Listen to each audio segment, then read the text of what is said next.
All right, here's our 1990 baseball alumni team legends trading cards. So we're gonna open those. It's like yellow and blue and black and red front on it, and it's got stripes going through it all different ways. So get your attention. I don't even know where I got this. I can't remember, but I just happened to see it in the random rip box, pulled it out of there. And here's that, and then along with here's the 1988 Topps Ireland pack, which is so cool. I just didn't even realize that Ireland had a Topps. Obviously, they did it for a year, it said, for baseball.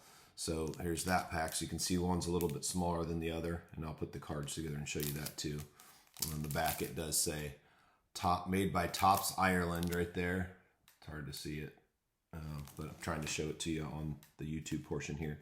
So we're going to go with the 1990 baseball alumni team legend trading cards. Here we go. So these are obviously legends that were awesome. Probably most of them are Hall of Famers, if not all of them. I'm sure they are, but not positive. Maybe Curtis could look that up, but I'm sure they are. And here's what they look like. So here's Don Kessinger, shortstop. So they looks like they have a gray border, and then as you have a certain team, the color inside the border would probably coincide with that. This one's red. It looks like, because the Cubs C is red. And then on the back, or on the front still, it shows that he was a shortstop at the bottom. Doesn't really have the name of the team, but it shows it on their uniform. And then on the back, looks like it has their career stats. And it looks like the 1969 year that they played that year, and then their major league career stats. So I don't know why that is. And it tells a little bit about each player, all about them. So pretty cool. This is Baseball Legends. Got a yellow border on the back. Pretty cool. And then we got Boog Powell, old Boog. We have Lee May, Eddie Matthews. Wow, what a player. Looks like lifetime 512 home runs. Vern Law. Marv Throneberry. I just happened to see 1969 on the back of some of those. And not all of them have that. Some of them couldn't because they didn't play the night. I guess the first players that I looked at happened to be 1969 was the best season. Oh, okay, now I see. Yeah, I learned something today. So their best season is put on there. You get to see what they did on their best season, and then it has their major league career totals. So it's pretty cool. All right, next we have Willie Horton. So on his best season was 36 home runs, 85 RBIs, and hit 285. That was considered his best season. Phil Niekro, Ralph Branca, and Ron Hunt. So there's some legends of baseball there. All right. And then here's the other pack. And I can't believe I'm going to eat this gum, but it sounds like it's disgusting from the description I heard.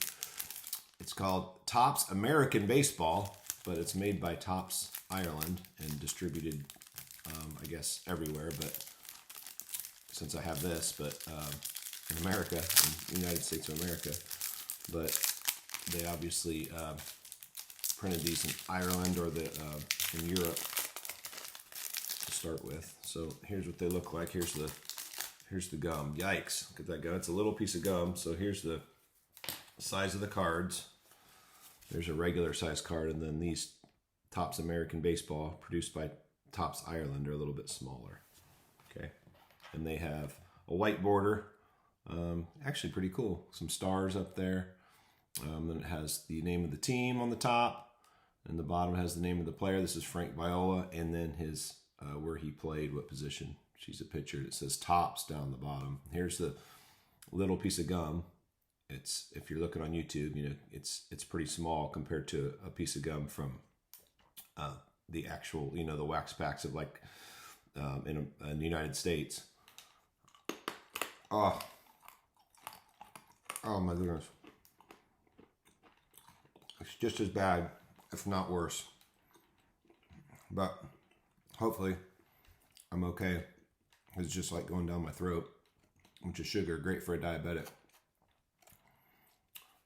Yeah, the flavor's gone already, and it's gone disintegrated. And then the back, really cool blue borders. Really cool. It's a lot of color on the back. I like it. And then it has the 1987 year stats and their life total stats. And their name's in yellow. It's got a baseball, and then their, how tall they are and all that kind of stuff, where they're born. And then a little bit about them. And like I said before, talking baseball.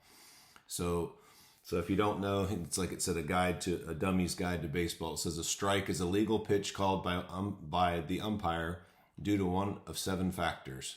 One factor occurs when the pitch hits the batter while he's leaning into the strike zone. So let me read that again. A strike is a legal pitch called by umpire due to one of 7 factors. One factor occurs when pitch hits batter while he's leaning into strike zone. Oh, so they're telling you that if you lean into the strike zone and get hit by a pitch and you're in the strike zone, it's still called a strike. So a little bit about that. A little bit about baseball there. So there's Frank Viola. Next, we have Dwight Evans. I kind of like the cards. They're kind of, I know they're little, but this one's like off-centered cut. But the back of them, I think the colors are really cool. Yellow, blue, red, black, white. Yeah, pretty cool. I like the talking baseball, actually. Some of that stuff that people would not know. Bob Boone. Just 5 cards, it looks like here. Rick Sutcliffe. And Greg Walker, of all people. He made the 88 card list that year, because there were only 88 cards in that set. All right, that's the end of the YouTube segment. And once again, here's the size of the cards I'm showing again. And we appreciate you tuning in on YouTube.